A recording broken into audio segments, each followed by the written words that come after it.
When most people hear the name Samson, they think about strength. They think about a man empowered by God, a man capable of defeating armies, a man whose name became synonymous with supernatural power. But as I sat reading his story one evening, I noticed something I had somehow missed for years. Samson's greatest weakness was not Delilah. His greatest weakness was himself.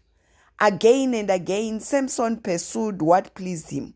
He wanted what he wanted when he wanted it, regardless of the consequences. He ignored warnings, he ignored counsel, he ignored the impact his decision had on other people around him. And as I reflected on this story, I found myself wondering how many relationships have been damaged by the same spirit. Not cruelty, not hatred, not abuse, just selfishness. The kind of selfishness that quietly places one person's desires above everyone else's needs. Years before I understood that lesson, there was a woman named Brenda. Brenda believed in love, not the kind sold in movies and social media posts, but the kind built through prayer, commitment, patience, and mutual sacrifice. She believed that when two people cared for one another, they would naturally make room for each other's needs. At least that was what she believed before she met Bruce.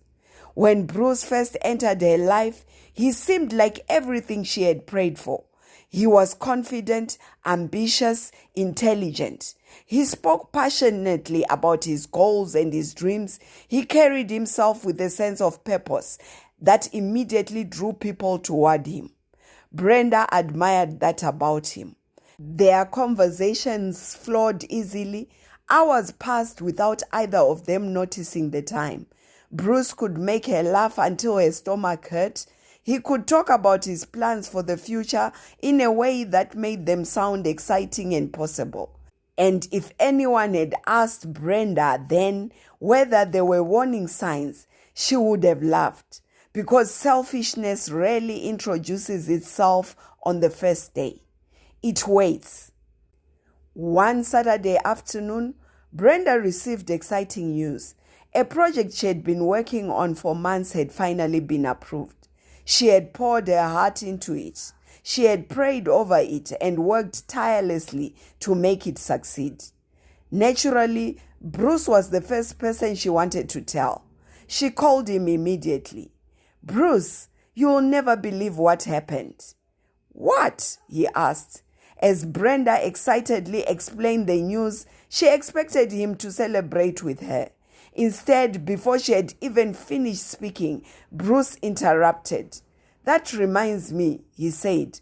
"I've been meaning to tell you about something amazing that's happening with me." The conversation changed direction instantly. Within moments, Brenda was listening to Bruce talk about a new opportunity he had received. She smiled, she encouraged him, she congratulated him, and eventually the call ended. It was only later that evening that she realized something strange. Bruce had never actually asked her about her achievement, not once, not how she felt, not what it meant to her, not what came next. The entire conversation had somehow become about him. Still, Brenda brushed it aside. After all, nobody was perfect. The following weeks brought similar moments. Small moments, easy to ignore moments. Whenever Bruce had a problem, Brenda dropped everything to help him. Whenever Bruce needed encouragement, Brenda was available. Whenever Bruce wanted attention, Brenda made time. But when Brenda needed the same things, the response was often different. Not intentionally cruel, just absent. One evening, after spending nearly an hour listening to Bruce vent about a difficult day, Brenda quietly mentioned that she had been struggling emotionally too. There was a brief silence. Then Bruce replied, "You'll be fine. You're strong." And just like that, the conversation moved on.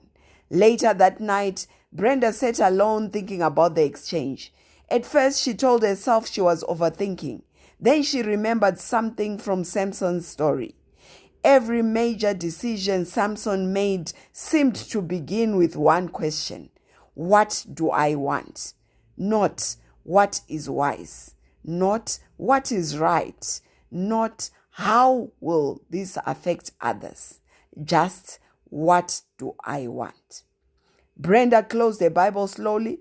The thought unsettled her, because for the first time she began wondering whether selfishness always looked dramatic, or whether sometimes it looked like a person who never learned to make room for anyone else's needs. Perhaps that was why selfishness is so dangerous. Not because it announces itself loudly, but because it quietly teaches one person to give while the other one only learns to receive. Thank you for listening to the first episode of Love Me, Not You, the first tale in the Toxic Chronicles, Becoming While Breaking. If this episode spoke to you, tell me your name and where you are listening from in the comment section. And as you reflect on today's story, here's a question I would love you to think about. Have you ever ignored a small red flag because it didn't seem important at the time? I'll see you in the next episode. There is something dangerous about selfishness, not because it always hurts people immediately, but because it often disguises itself as normal behavior for so long that nobody notices the damage until much later. When Brenda first met Bruce, she admired how driven he was. He had goals, he had plans, he knew what he wanted from life. There was confidence in the way he spoke about his future, and Brenda found that attractive. But over time, she began noticing something else. Bruce's world seemed to revolve around Bruce. At first, it appeared harmless, then it became exhausting. One Friday evening, Brenda had planned a quiet night for herself.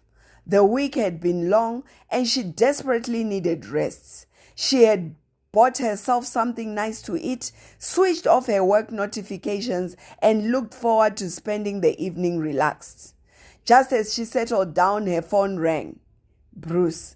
She smiled and answered.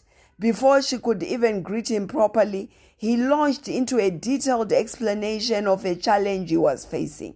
Someone had disappointed him. A plan had fallen through. He was frustrated and needed someone to listen. And as always, Brenda listened. For nearly 2 hours, she encouraged him. She advised him. She reassured him. By the end of the conversation, Bruce sounded much better. "Thank you, Brenda," he said. "You always know how to make me feel better." The words made her smile, but after the call ended, she looked around her apartment and realized her entire evening had disappeared. The meal she had prepared had gone cold. The book she planned to read remained untouched. The rest she desperately needed never happened. And somehow, Bruce had not asked her once how her own week had gone.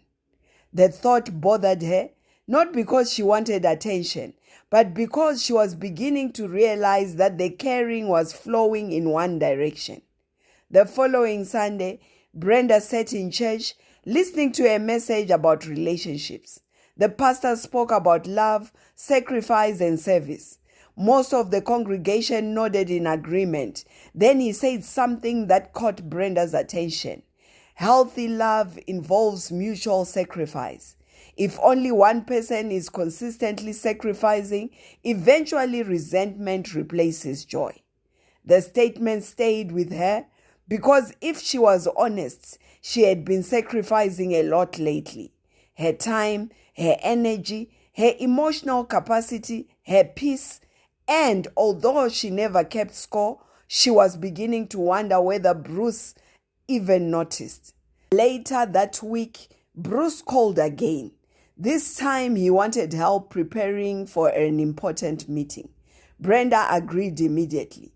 For hours, they worked through ideas together. She helped him organize his thoughts. She reviewed documents. She encouraged him whenever he became discouraged. By midnight, everything was ready. Bruce was grateful. You are honestly the best thing that's happened to me, he said. Brenda smiled warmly, but a strange question surfaced in her heart. Was she the best thing that had happened to him, or was she simply the most available person in his life? The difference mattered more than she wanted to admit. That night, before going to bed, Brenda opened the Bible and found herself reading about Samson again. This time she noticed something she had overlooked before. Samson repeatedly demanded things because he wanted them. When he saw a Philistine woman, he told his parents to get her for him. When he desired something, he pursued it. When he made decisions, they revolved around his own desires. Again and again, the pattern appeared. Samson was strong, gifted, chosen, but much of his life was directed by what pleased him. Brenda sat quietly reflecting on that. Then another thought entered her mind. What if selfishness is not always loud? What if selfishness sometimes sounds like, I need you, I need your time, I need your attention, I need your support, without ever stopping to ask, what do you need? The realization made her uncomfortable because Bruce was not a bad man. In fact, that was what made everything so confusing. He was kind in many ways, thoughtful in some moments, generous when it suited him, yet somehow everything seemed to return to him. His goals, his problems, his emotions, his priorities. And Brenda was beginning to feel like a supporting character in a story where Bruce was always the main focus. A few days later, she experienced something that unsettled her deeply. She was having one of the hardest weeks she had experienced in months. Family concerns weighed heavily on her heart. Work pressure continued building. Emotionally, she felt stretched thin. When Bruce called that evening, she finally decided to be honest. Bruce, I've been struggling lately. There was a short pause. Then he replied, Really? Anyway, let me tell you what happened to me today. The words hit her harder than he could possibly know. Not because he meant to hurt her, but because he did not even hear her. For the first time, Brenda began asking herself a difficult question. Can someone love you and still be too focused on themselves to truly see you? The question lingered long after the conversation ended, and somehow deep inside, she sensed that this was only the beginning of a lesson she was not yet ready to fully understand. Thank you for listening to episode 2 of Love Me, Not You, the first tale in the Toxic Chronicles, Becoming While Breaking. If this episode spoke to you, I want you to answer this question in the comment section. What is the difference between someone appreciating you and someone valuing you? I would love to hear your thoughts, and thank you for listening. I'll see you in the next episode. There comes a point in every unhealthy pattern where it stops feeling like an occasional disappointment and starts feeling like a way of life. For Brenda, that realization did not happen all at once. It happened slowly, one conversation at a time, one sacrifice at a time, one ignored feeling at a time, until eventually she found herself asking a question she never imagined she would ask in a relationship. Does Bruce actually see me? Not the version of her that encouraged him, not the version of her that listened to him, not the version of her that solved problems and carried burdens, but her, the woman behind all of that. The question first surfaced one evening when Brenda received some news she had been praying for. After months of uncertainty, a door she thought had closed suddenly reopened. It was the kind of blessing that makes a person stop and whisper, "Thank you, Lord." Naturally, she wanted to share the moment with Bruce. She called him with excitement in her voice. "Bruce, remember that opportunity I told you about?" Bruce answered, "Yeah." Then Brenda continued, "It worked out.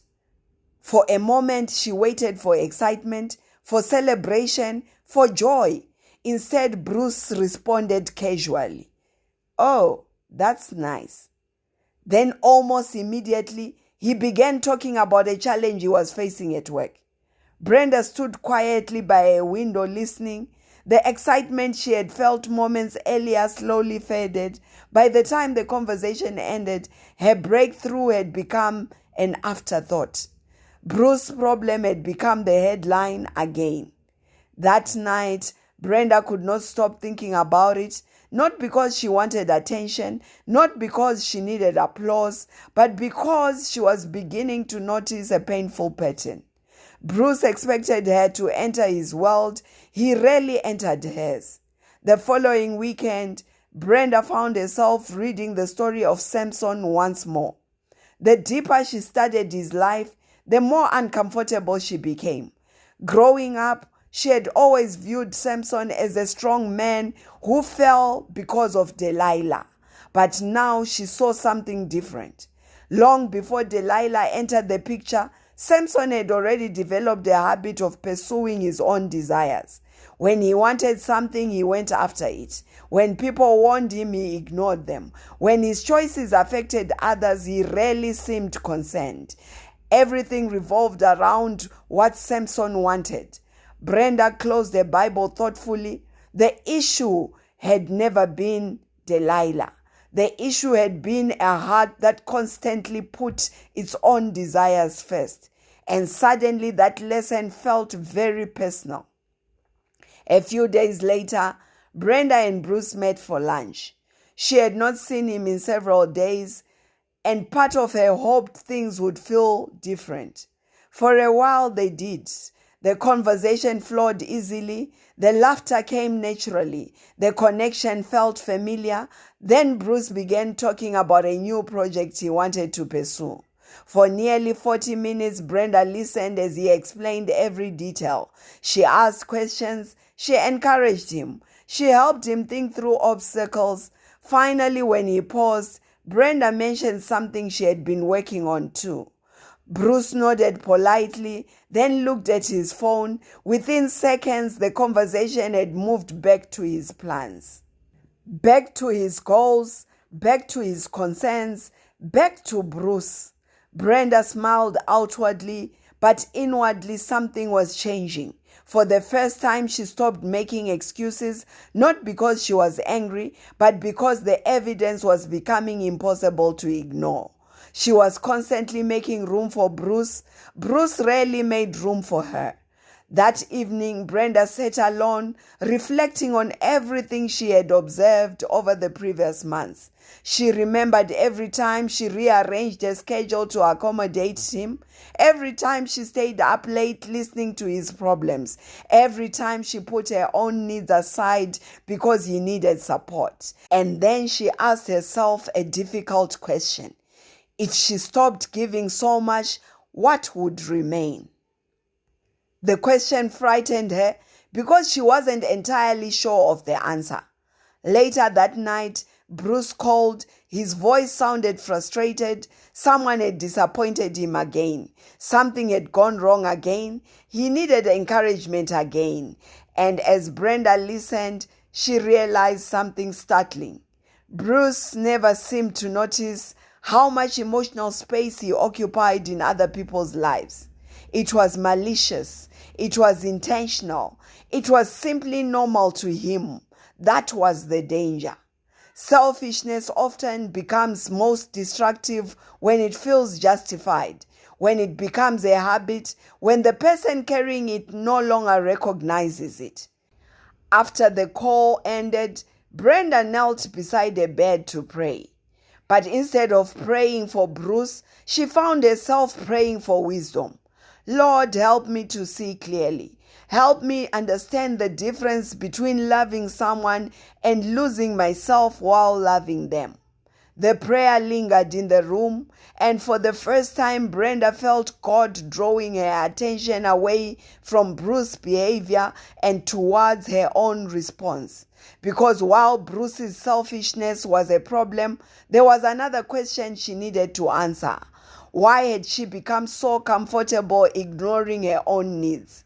The question stayed with her long after the prayer ended, and deep down she sensed the answer might change everything. Thank you for listening to episode 3 of Love Me, Not You, the first tale in the Toxic Chronicles, Becoming While Breaking. If this episode spoke to you, I want you to answer this question in the comment section. Have you ever found yourself giving so much in a relationship that you forgot what you needed to? I would love to hear your thoughts, and thank you once again for listening. I will see you in the next episode. The most dangerous relationships are not always the ones that hurt you loudly. Sometimes they are the ones that slowly convince you that your needs matter less than everyone else. Not through threats, not through manipulation, not through cruelty, but through a pattern so consistent that eventually you stop expecting anything different. By now, Brenda was beginning to recognize that pattern in a relationship with Bruce. The difficult part was that Bruce was not intentionally trying to hurt her. If someone had asked him whether he cared about Brenda, he would have answered yes without hesitation, and he would have meant it. That was what made the situation so confusing, because it is possible to care about someone and still consistently place yourself first. One evening, Brenda received a call from a close family member. The conversation left her shaken. A situation had developed that would require difficult decision in the coming weeks. And for the first time in a long while, Brenda felt overwhelmed. She needed support, not solutions, not advice, just support. After sitting quietly for a while, she called Bruce. When he answered, she immediately heard excitement in his voice. "Babe, I've got good news." Brenda smiled faintly. "Really? What happened?" For the next 30 minutes, Bruce spoke enthusiastically about an opportunity that had come his way. Brenda listened patiently, encouraging him and celebrating his success. When he finally finished, there was a brief silence. Then Brenda spoke. "Bruce, can I tell you something that's been weighing on me?" "Sure." She explained the situation. She spoke honestly, openly, vulnerably. When she finished, Bruce was silent for a few moments. Then he said something that caught her completely off guard. "You worry too much." That was it. No questions, no concerns, no attempt to understand what she was carrying. Just a quick dismissal wrapped in advice. Brenda felt her heart sink, not because he disagreed with her feelings, but because he had not even paused long enough to understand them. After the call ended, she sat quietly in her living room, staring at the wall. For the first time, she admitted something she had been resisting. Bruce was very attentive to his own emotions. He was far less attentive to hers. The realization hurt, because she knew exactly how much effort she put into understanding him. She knew his fears, his frustrations, his dreams, his insecurities, his goals. Yet somehow Bruce seemed content knowing very little about what happened beneath the surface of her own heart. A few days later, Brenda returned to the story of Samson. This time she noticed something that troubled her deeply. Throughout Samson's life, people repeatedly paid the price for his choices. His parents, his companions, the people around him. His decisions created consequences that others often had to carry. Yet Samson rarely stopped to consider how his actions affected those closest to him. His focus remained fixed on what he wanted, what pleased him, what benefited him, and suddenly Brenda understood something she had missed before. Selfishness is not just about taking. Sometimes it is about failing to notice what others are giving. She closed her Bible slowly. That lesson followed her throughout the week. Every conversation with Bruce seemed to reinforce it. Every interaction highlighted the imbalance. Every sacrifice reminded her of how much room she had made for him in her life. Then one evening, something happened that changed the way she saw the relationship. Bruce called needing help again. He was stressed. He was frustrated, emotionally overwhelmed. And for nearly an hour, Brenda listened. She encouraged him. She prayed with him. She spoke life into him, just as she always did. When the conversation finally ended, Bruce said something he had said many times before. "I don't know what I would do without you." Brenda smiled, but instead of feeling appreciated, she felt tired because for the first time she realized something. Bruce needed her, but he did not necessarily know her. And there is a difference, a very big difference. A person can depend on your strength while remaining completely unaware of your struggles. A person can value what you do without truly valuing who you are. That realization broke something open inside Brenda. Not her love, not her compassion, but her blindness. That night, she sat in prayer longer than usual. She wasn't asking God to change Bruce anymore. She wasn't asking God to fix the relationship. Instead, she prayed a different prayer. "Lord, teach me to recognize the difference between being needed and being valued." The words felt heavy because deep down, Brenda knew the answer was beginning to emerge, and she wasn't sure she was ready for it. Thank you for listening to episode 4 of Love Me Not You, the first tale in the Toxic Chronicles, Becoming While Breaking. If this episode spoke to you, I want you to answer this question in the comment section. Can someone genuinely love you while consistently putting their own needs first? I would love to hear your thoughts and experiences. Thank you for listening, and I'll see you in the final episode. There are some lessons that cannot be taught. They must be lived. Brenda had spent months trying to understand Bruce, trying to understand why someone who seemed capable of love could leave her feeling so unseen, trying to understand how a relationship could contain so much affection and yet feel so one-sided at the same time. For a long time, she believed the answer was hidden somewhere inside Bruce. But she was beginning to discover that the answer was also hidden inside herself.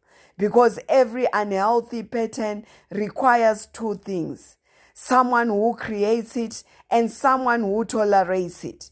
That realization was not easy to accept, not because Brenda blamed herself for Bruce's selfishness, but because she finally had to confront a difficult truth. She had spent so much time making room for Bruce that she had stopped making room for herself. One evening, after a particularly exhausting week, Brenda sat alone on a balcony, watching the sun disappear beyond the horizon. The sky was painted with shades of orange and gold, but her thoughts were elsewhere.